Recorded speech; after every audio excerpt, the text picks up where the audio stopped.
Within a couple of weeks, my textbook depression I had was completely gone. Like it was just gone without a trace. And no therapy was intervened, no drugs, nothing. It was just purely the carnivore diet and was just felt more stabilized. My brain fog reduced. I'm neurodivergent. And so some of the negative aspects of that were reduced. My hearing improved quite a bit. I think I had some kind of inflammation from all the sugar and it was affecting my sinuses. So I think the better I eat, the more energy I have and the more I feel like using that energy. Like sometimes when I'm eating real good on really low carb and keto and carnivore with the foods that make me feel best, I'll just have all this energy and I want to go burn it. And I want to hit the gym, go for a big walk or whatever it is.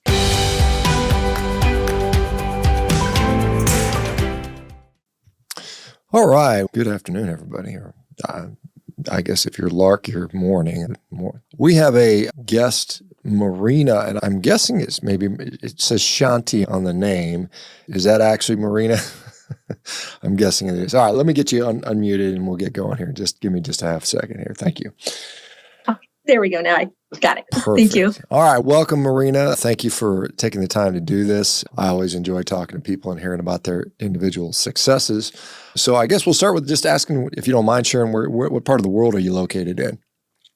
Yeah, thank you. Thank you so much for having me. I really appreciate it. I'm in Colorado, USA currently, but I used to be over in Seattle for a few years, actually, and I grew up in San Diego. So there you go. Okay. Well, kind of a West Coast transplant to Colorado. I've lived in near and around all those places. I was in Orange County prior to moving up here to Snohomish, which I suspect you're probably familiar with living in Seattle. It's not far from there. And then I spent a lot of time in Colorado when I lived in Cheyenne, which is just north of, just on the border, basically, of Colorado and Wyoming. And welcome. Thanks for doing this. I guess we'll just get started with your background. Tell us a little bit about who you are, what you do, what led you to where you are now. Yeah, basically, my whole life, growing up, I just ate a standard American diet. My mother tried to do healthy foods. She did the best she could, I think. But I started having some real stomach problems right around probably about 10 years ago. And this was right when the paleo diet and gluten-free was getting big. And I had a family member that said she had some success with gluten-free. She tried dairy-free. And so I thought maybe that'll help my stomach too. And I didn't know this was related at the time, but I was also suffering some mental health issues and stuff. But I didn't make that connection yet. So I went gluten-free, I went dairy-free, and that helped. Paleo diet, the Whole30 diet. Tried that off and on for the better part of 5 or 6 years. And it helped a little bit. It helped my mental health a bit. I didn't really have too many weight stuff going on, but it helped me keep a reasonable weight. But it wasn't quite enough. And I had a really bad sugar addiction and sugar cravings that were very difficult to deal with. And even on paleo diets, I'd be eating dates and other kinds of like sugary paleo snacks that are natural sugars. And so then I actually stumbled upon an article about you and the carnivore diet around 2017. And I was skeptical at first because I had heard about the benefits of vegetables from all the paleo folks. But then eventually I did more research. I looked into the keto diet and tried the keto diet for a few weeks. And then I eventually just went cold turkey into the carnivore diet, just that brief interim. And yeah, it changed my life. That kind of leads me up to the rest of the story. I don't know how that's a good summary. Okay. Well, let me just delve into some of those things. You grew up probably eating the same diet I did, cereal and toast and yogurt and granola bars and stuff that maybe you thought might have been healthy. You still, and probably, and I ate dessert too and some other stuff that I knew wasn't good for me. But I generally tried to eat what I thought was reasonably healthy. I've always been an athlete, so I was always mindful of getting plenty of protein. I've always done that. And you mentioned mental health sort of things, and we're now learning. I mean, it's probably should have been pretty intuitively obvious the whole time that diet does play a role in mental health. And you make the point that interestingly on the paleo diet, it's fruits. You can get dried fruits, which are very concentrated sources of sugar, I guess, basically. A lot of the dried fruits got a bunch of added sugar on them anyways. It's one of those things where, is this really healthy for me or not? And there's some people that would staunchly advocate, of course it is. Fruit is fine. You can eat as much as you want. And there's other people who say, well, I have problems with that. So I think it's pretty nuanced. But yeah, and when I came out with this stuff, when I was on, probably a lot of people ran across me when I was on Rogan's appearance and late 2017. And prior to that, most people had never heard of this all meat type of thing. And no one certainly, I don't even think it was called a carnivore at the time. I think when I wrote the book, it was published in 2019. I think it's the first time officially, I think carnivore was a name that was adopted. And it's since that time, that's what it's been. I guess what gave you the courage way back then to say, I'm going to not eat vegetables? Oh my gosh. What allowed you to do that? I guess you could say I've always had a tendency to beat to my own drum a little bit. And I think a lot of it was honestly just instinct. Like it started to make sense historically. I was also just so desperate. Mental health was better, but it was just still something that I was wanting to work on. And I think I'd heard a little bit about Michaela Peterson and a brief mention about how she helped a little bit of her mental health stuff with that. But I didn't really think about it too much. I was just so desperate. I felt like I'd tried everything, except I'd never been a vegan, never been a vegetarian. I just wasn't, for some reason, and I suspect for the better, I wasn't drawn to that. And I thank God for that. But yeah, so I just took a leap of faith because I was just so desperate to resolve my small intestinal bowel syndrome, SIBO, and other, like, just anything else I could think of that might help. And yeah, it was just a leap of faith, honestly. And especially in that first phase, I just felt so amazing. The difference was just so drastic that I was convinced pretty quickly early on. Okay. And so this is several years ago, 5-6 years ago, something like that. Have you just been on it ever since then, or was there up and down, or what's been your journey since you first discovered this carnivore diet existed? Yeah, I first went on it probably summer of 2018, so that was quite a while ago now. Within a couple of weeks, my just textbook sort of depression I had was completely gone. It was just gone without a trace. And no therapy was intervened, no drugs, nothing. It was just purely the carnivore diet. And within a couple of weeks, that resolved. My stomach issues definitely got significantly better. I just felt more stabilized. My brain fog reduced. I'm neurodivergent. And so some of the negative aspects of that were reduced. Just all sorts of stuff just got better. Sleep got better. Energy levels got better. I gained muscle effortlessly, even without working out a lot in that particular time. And just all kinds of things just cleared up. And I just felt so amazing. And so I stayed pretty strict on it. I was really strict, just meat for about 5 or 6 months. Then I reintroduced dairy, which I hadn't eaten actually for quite a while on paleo or paleo-ish or whatever I was doing. And I was able to eat dairy again, which was also a wonderful thing. Not quite milk, but everything else, like cheese and everything. So that improved, and I just felt so good. I was afraid. A little bit was a sort of a once burned, twice shy reaction with, if I eat, a tiny little piece of bread, or if I eat, one little cookie on someone's birthday, is my depression going to come back? And so I just didn't want to poke the beast. So 1.5 years, I was on it super strict. And then the world changed. I think, as we all know, in 2020, and a lot of staying at home, and I was growing restless. A lot of people on the online community, as I'm sure you've heard, were getting into fruit and saying, I'm reintroducing fruit. It's better for hormones and stuff like that. And I think in retrospect, I was honestly primarily just bored, but I was also seeking to maybe heal. Maybe can I eat other foods again? There is that sort of hope that, I did want to be able to eat some foods again a little bit. So I wanted to experiment while I was sitting at home all the time. So I experimented, and I was very careful about it, and I tracked everything. I recorded everything. What I did was I started just introducing foods slowly, and then like more fruits, more starches and stuff, a lot of what these sort of Ray Peat folks were recommending. And yeah, it wasn't doing me any good. I really wanted to heal, and I really tried, but I think in the long term, I gained all sorts of weight. I had all sorts of health problems, like just crop up like daisies. My health was fantastic on carnivore. In particular, my liver health was fantastic on carnivore. It was perfect. And then when I started eating all this fruit and honey and fructose, and I don't drink, so I haven't drinking pretty much any alcohol in several years. So I knew it wasn't that. And suddenly I'm getting fatty liver all of a sudden. And that was the big wake up call for me luckily my doctor just ran that lab. And so that's when I started really in earnest trying to move back towards at least keto, low carb, and trying to have more carnivore days again. So I knew I just felt better with it. The carbs didn't really do anything for me except bring back addiction, give me more brain fog, and The only benefit was maybe the social aspect, right? It felt good. So yeah, that's the summary of it. And yeah, since then I've tried to stay mostly low carb, keto, and trying to have as many carnivore days in between there as I can. But sometimes there's vacations and stuff happens, but I feel pretty good about the direction that I'm moving, trying to get on track. So that's, yeah.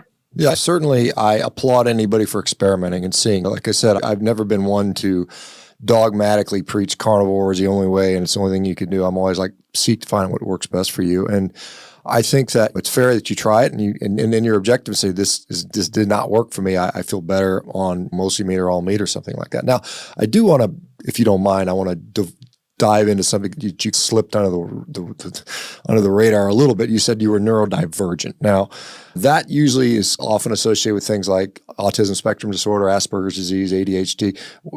Is that something that you have had issues with, or what do you mean by that, if you don't mind? Yeah, basically under that umbrella, OCD and things like that too. I know there's other carnivores that have alleviated. So just, yeah, basically like a mixed bag, a little very mild amounts of those kinds of things. And yeah, carnivore really has, like, especially when I'm super strict carnivore, like those, it's interesting because the negative parts of those things that I see are like brain fog that's not a great thing to experience. So when I'm strict carnivore, that decreases a lot. Yeah. And then of course things like OCD, it's more manageable. It doesn't bother me. Feelings of anxiousness don't bother me on stricter carnivore, stricter keto, etc.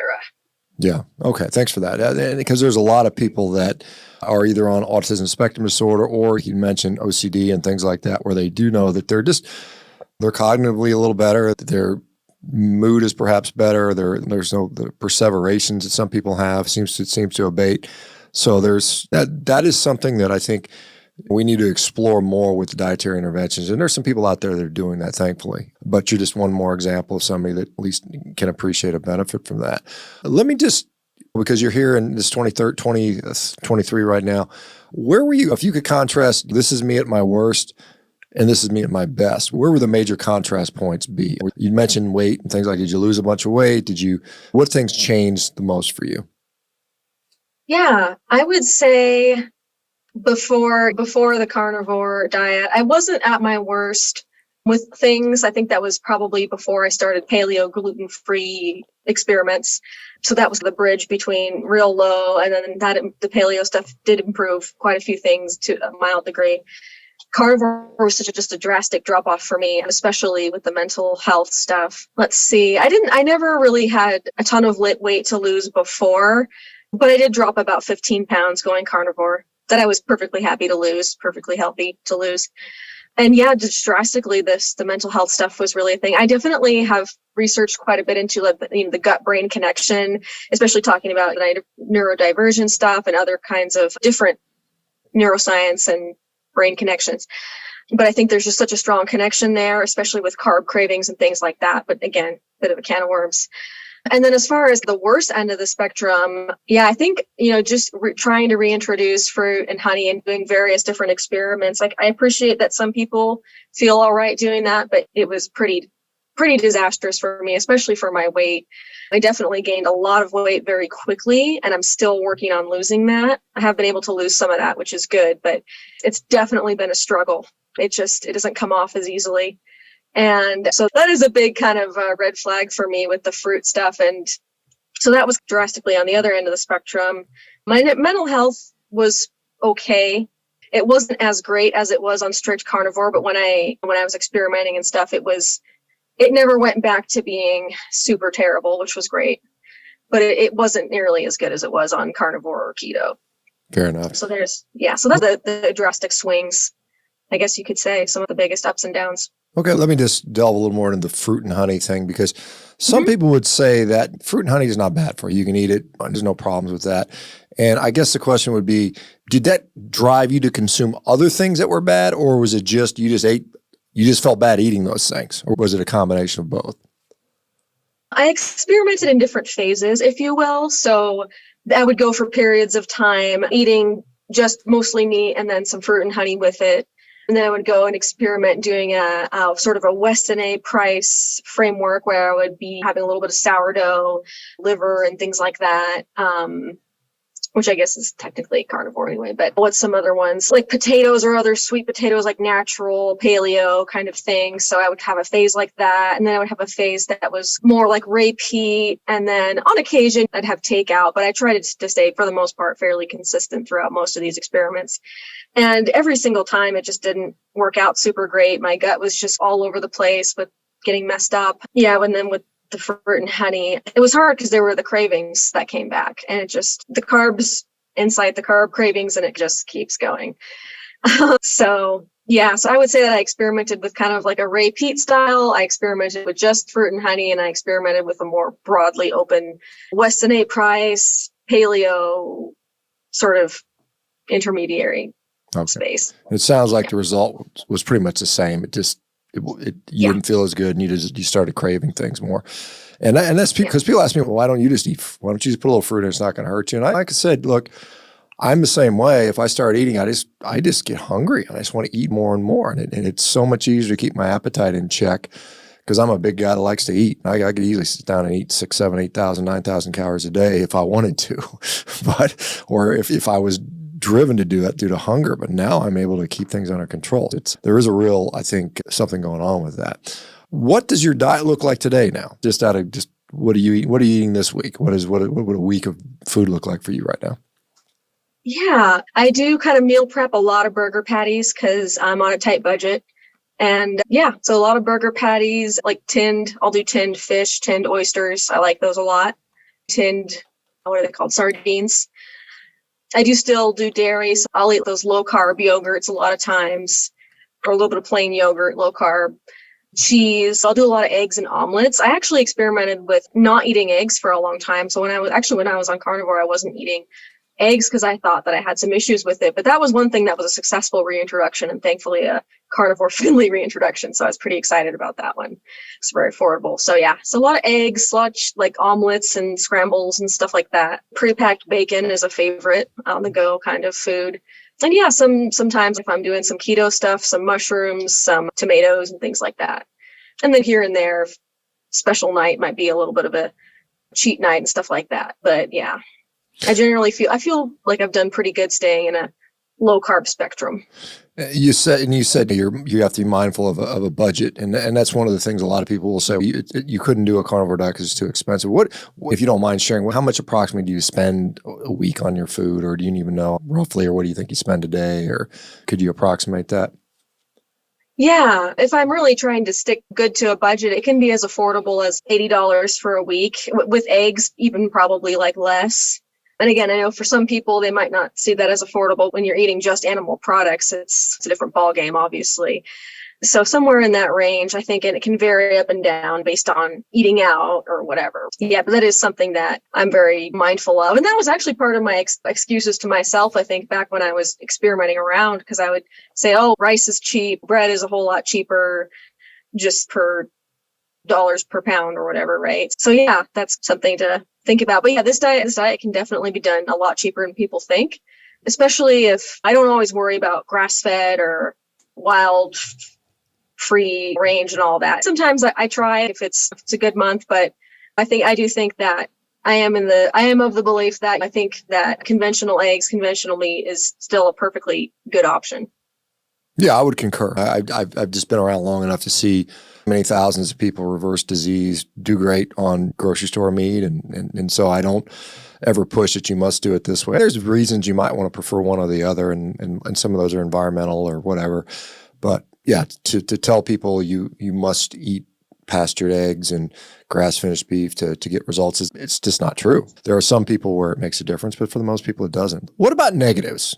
Any kind of negatives since adopting a meat-based diet? Obviously, there's sometimes people say there's social constraints, but any major like physical, mental negatives or any problems with your health so far? Honestly, the negatives lately have all just been because of going off the diet rather than being on it. I just felt great on the diet. And my liver was working properly, and that was the one thing I forgot to mention too, or I did mention it, but that was my liver health just took such a huge nosedive after reintroducing fruit and honey. And I can compare my labs pretty direct on that.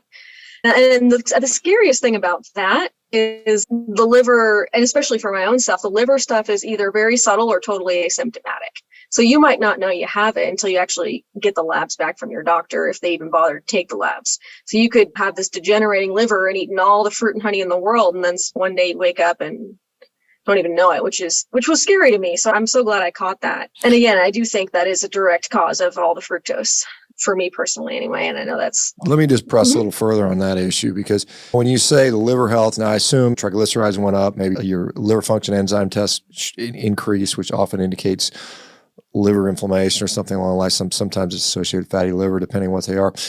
How much fruit and honey were you eating at a time? Was this like a couple of berries, or was this a decent amount? How much do you think you were eating? Because some people will say there's a threshold, and I think that's probably true. So what kind of things were you concerned about specifically with the liver? And then how much fructose, honey, fruit were you eating? So that's the interesting part, is I was eating a bit. I wasn't eating a ton. Like, I see some people on social media, some of the repeat followers and stuff, eating so much fruit, big, great, giant bowls of it for breakfast and with dinner and everything. I felt I was in a fairly moderate range. I would probably eat maybe 2 pieces of fruit with a meal twice a day. Okay. And then maybe a tablespoon or 2 of honey, not every day though, of the raw honey and all that. I'm trying to think. I tried to eat like seasonal fruits too. But yeah, I don't know. It could just be that my particular biology, I don't know if it has anything to do with, I have European biology and not a lot of fruit up there in the cold regions and all that. I don't know if that's part of it or what, but the fruit just set my poor little liver off the rails fairly quickly. And specifically, what labs were you looking at? Were you looking at LFTs or triglyceride numbers, or what were you looking at to reveal that? I couldn't tell you off the top of my head. I want to say it was the enzymes, like ALT, AST, or something. Yeah. I think it was those, yeah. And also got ultrasound done as well. Oh, okay. That's even more insightful. So what did the ultrasound show? Yeah. It showed like early stages of fatty liver is what I'm pretty sure what they said, yeah. What prompted that examination? Was it because the enzymes were up? Was that why they did that? Or did you ask for that, or what? Yes. Yeah, the enzymes were up, and so I looked into it because of that. Again, because I wasn't really having symptoms. I did have generally less energy overall because I wasn't on carnivore. I had just reduced energy levels, but I don't know if that's associated with it or not. It was, to my knowledge, fairly asymptomatic.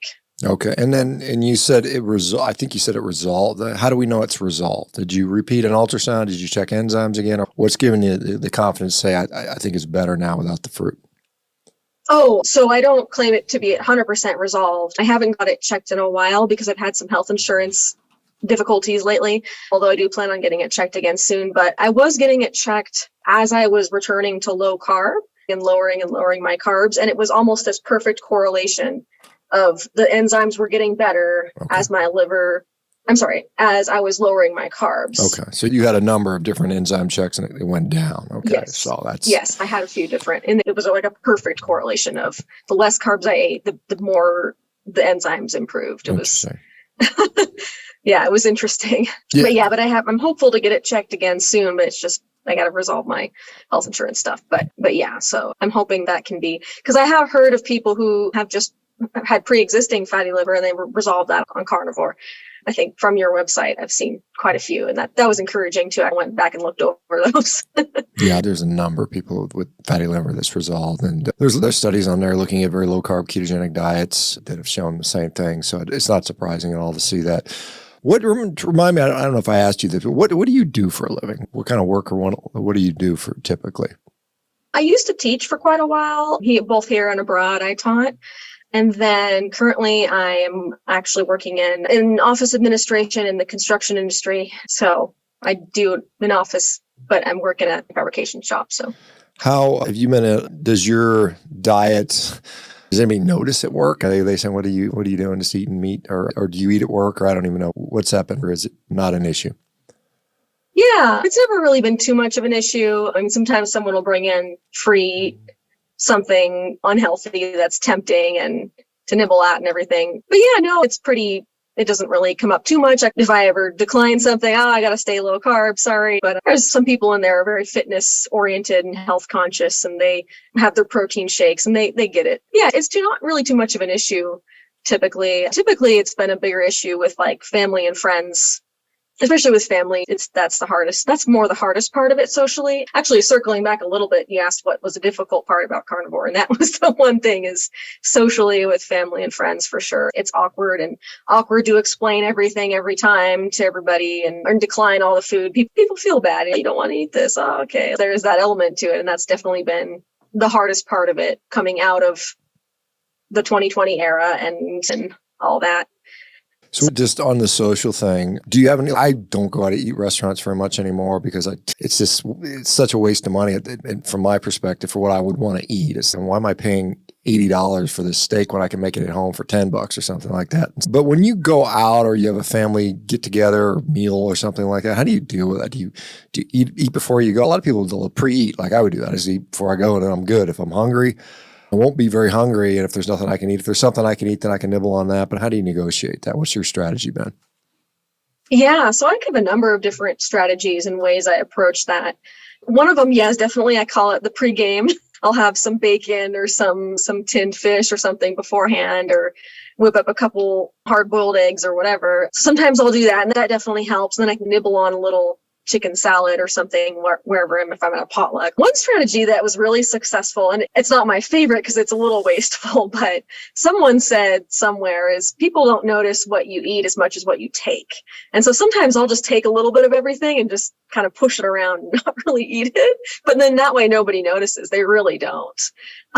They won't ask, they won't bug you. So sometimes when I'm not feeling up to dealing with it, I'll just take the stuff and then just eat what I can eat and just push around the other stuff. But and then sometimes if it warrants it, I'll have a cheat day if I'm traveling or if it's a special event kind of thing. So yeah, I think that's a great strategy. You put like the decoy vegetable on your plate. You order a steak, get the broccoli on there, sure, and then you don't want to eat it. And somebody's the broccoli wasn't that good. I didn't want to eat it. You've automatically just given yourself complete cover, so no one has to know if that's what you want to do. And some poor broccoli gets thrown in the trash, or maybe you can pawn it off on some other unsuspecting person that might like that stuff for some weird reason.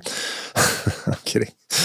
And you said you travel I guess you travel quite a bit for work, or just occasionally, or is it travel for personal reasons?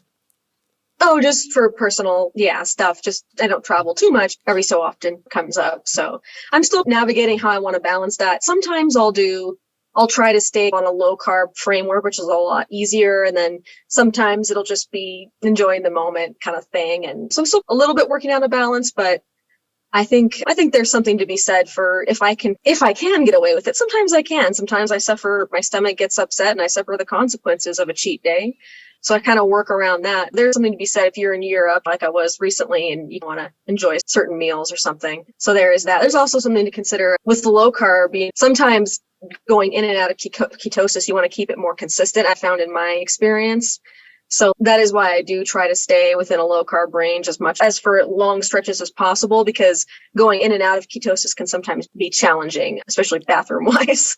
Yeah, fair enough. I get that. And I'm heading to Europe in a couple of weeks myself, and I've got to navigate both France and Greece, which obviously particularly France has a lot of stuff.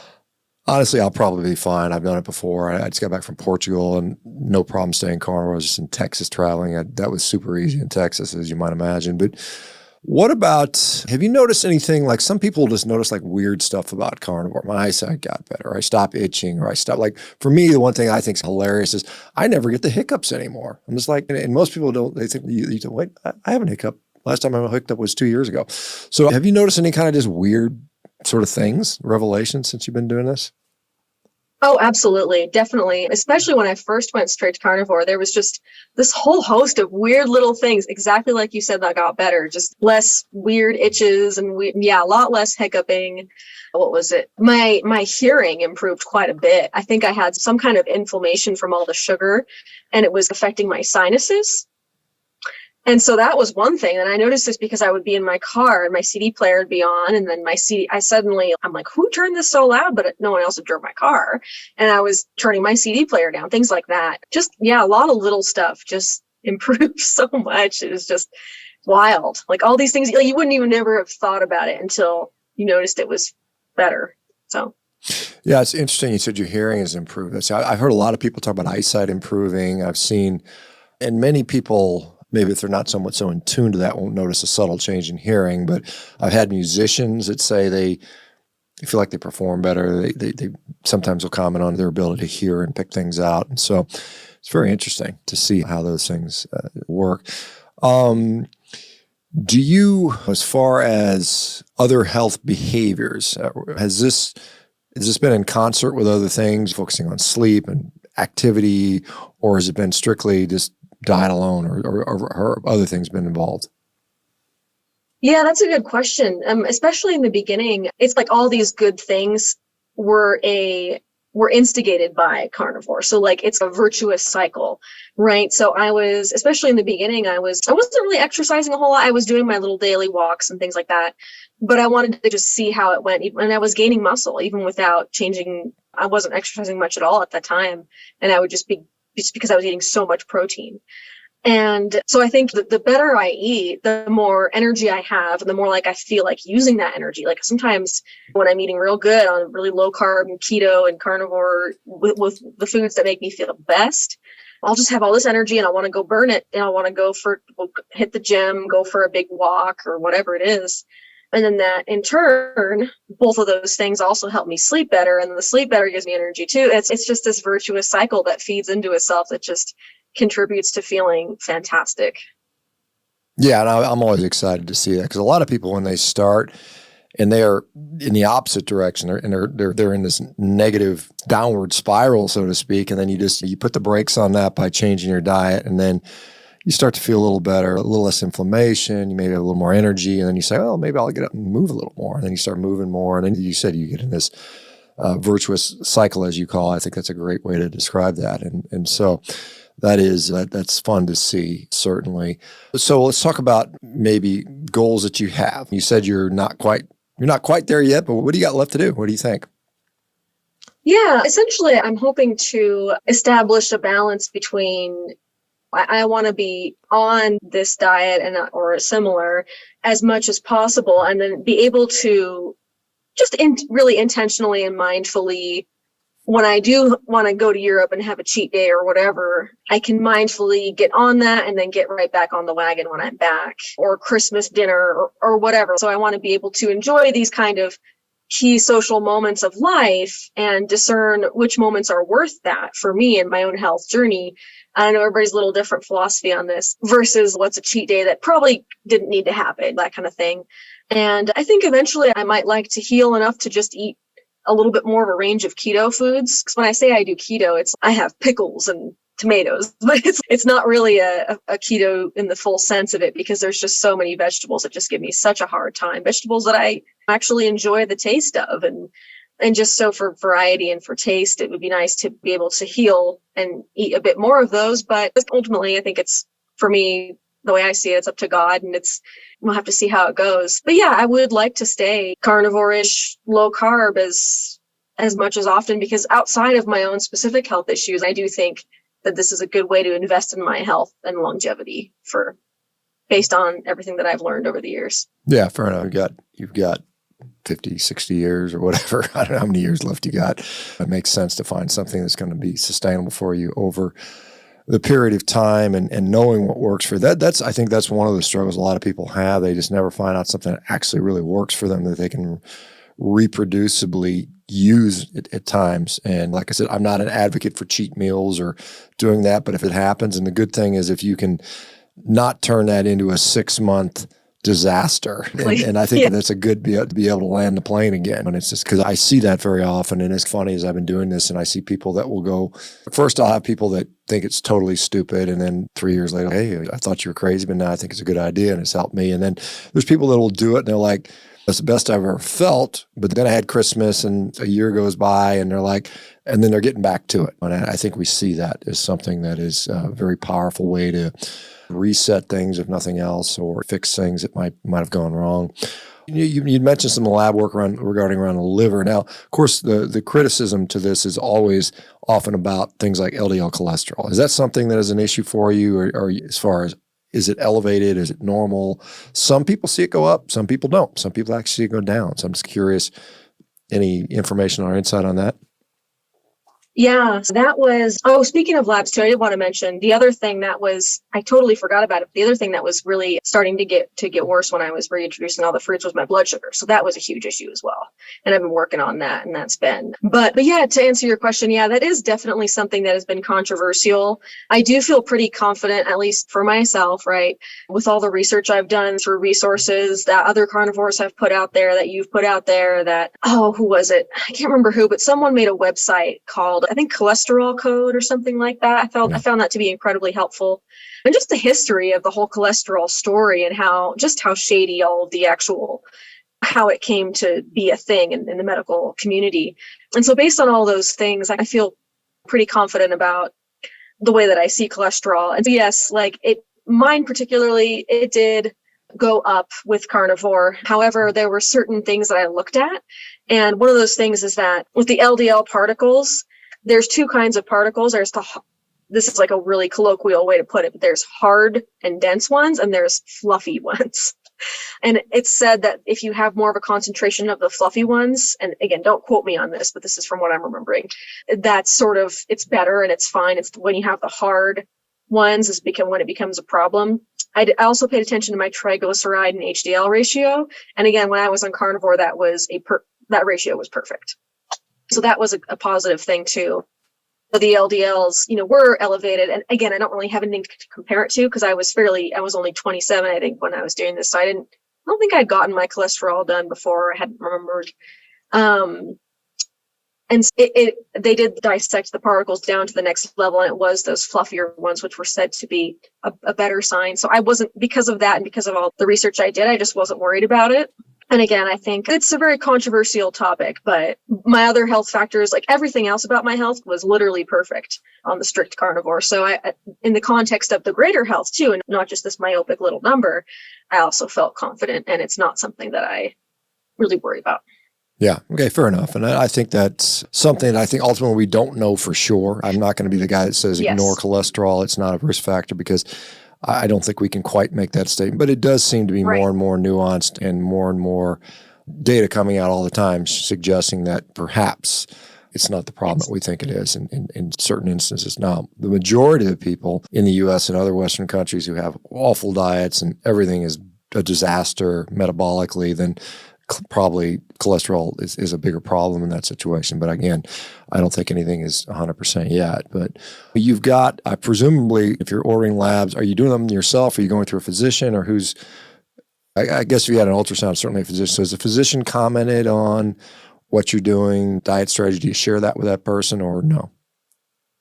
Yeah, so it was through physicians. I've had a number of different physicians for just bad luck or whatever. They retired, or I moved around quite a bit. Yeah, most of them would say, low carb works for you. The physician I was working with, he was supposed to be a keto friendly physician or something, is what kind of rumor had told me. But he was the one I went to when I was on the strict carnivore. I did have the elevated, or higher rather, cholesterols. And he said, I think you should look into statins. And that was, I don't know if that was just like an automatic line. He sees a number and he recommends it or what, but I knew I didn't want to do statins. And I agree with what you said. It is a nuanced thing. And there's definitely, I can't speak for anyone but myself. But yeah, I knew I didn't want to do statins. And I was like, I was 27. I was, slender and healthy otherwise. And it's like, no. But I thought it was interesting that that was one of the first things he thought of. Yeah, and I think to be honest, there's some sort of CYA type of liability avoidance type of things that people are going to automatically do that.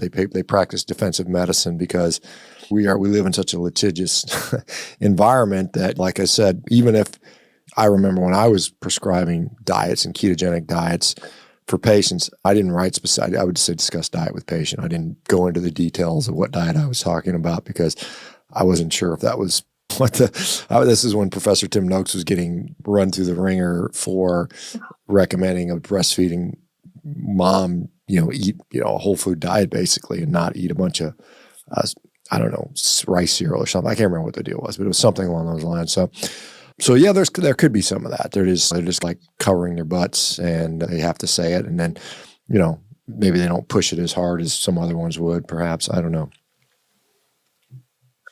Yeah, and I definitely respect that there is a degree of that in the medical community these days. It's really, it is tricky. I've heard some doctors hardly not even talking to me about it, but just putting it in the notes. Oh, like they're advocating high protein, high fiber, low carb. And I was like, I'm not really certain what that means, but I've seen various advocates for plant-based stuff and things that doctors have mentioned, but not anything that's been seemingly a huge push. It was they put it in the notes or something like that as, I don't know, some kind of blanket recommendation so I did see some of that. Certainly none of them were advocating keto or carnivore or anything like that. Yeah, sure enough. How's your, I'm just curious, sleep? Have you noticed a improvement or decrease in sleep? Or some people say they feel good, but they don't sleep. They don't feel like they need as much sleep. What has been your experience with this?